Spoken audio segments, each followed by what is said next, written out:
At the beginning of our parasha, Pharaoh, the king of Egypt, has a dream. It's a very terrifying dream. In fact, it's a two-part dream.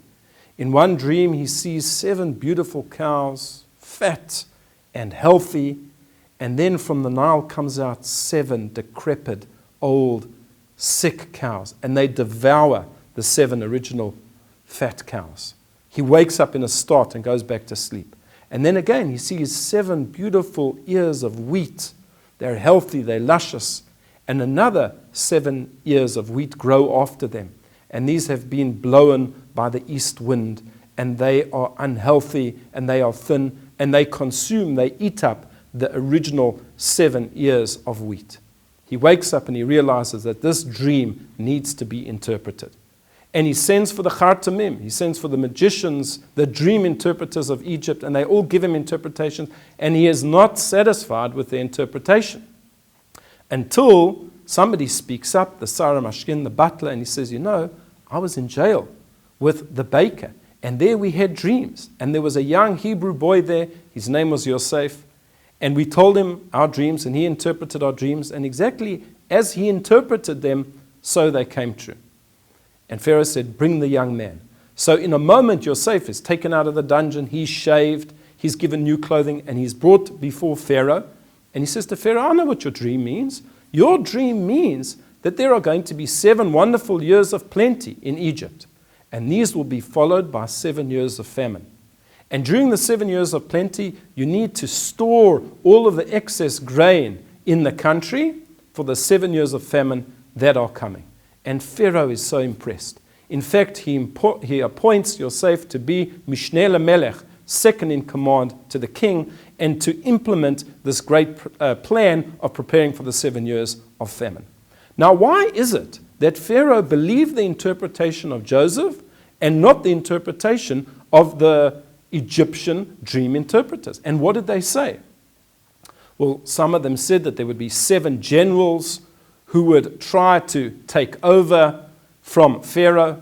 Others said that Pharaoh would have 7 daughters, and these 7 daughters would die, and he didn't believe them until Joseph came on the scene.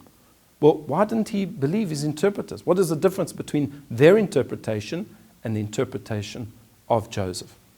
And the commentators tell us something that's really quite astounding.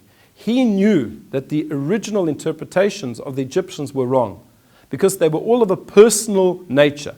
7 generals would try to assassinate him and take power. He would have 7 children, daughters, and they would die. But those are the dreams of an individual. Pharaoh isn't an individual. Pharaoh is the king of a country. He doesn't just dream for himself. He dreams for the country. He dreams for his people. And therefore, when Joseph came and he told him that the dream meant there would be 7 years of plenty for Egypt and 7 years of famine for Egypt, he knew that that had to be true. Because a king dreams for his people. And I think what our sages are telling us is something very, very important. Are we individuals? Do we dream as individuals? Are our hopes and our goals just the goals of individuals? Or are we like kings? Are we like people who think about the broader community? Are our dreams just about ourselves? I'm going to live in this type of a house. I'm going to have so many children. I'm going to go traveling overseas. I'm going to do this. I'm going to do that. Or do we dream about what we can do for the community? How we can build the community? Perhaps to improve the shul. Perhaps to build a new school, a mikveh, a library, a yeshiva. Do we dream for the community? If we just dream for ourselves, we are little people. If we dream for others, then we are kings.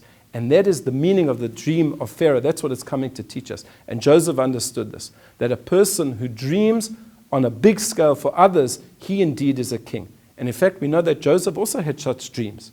When Joseph was hated by his brothers, he dreamt that he was going to be the king of all of them. This wasn't the dream of an individual. It wasn't because he had delusions of grandeur.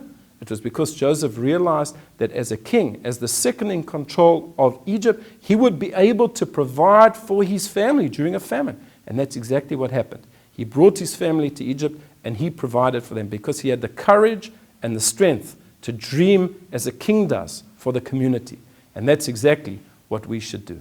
I wish you all a Shabbat Shalom.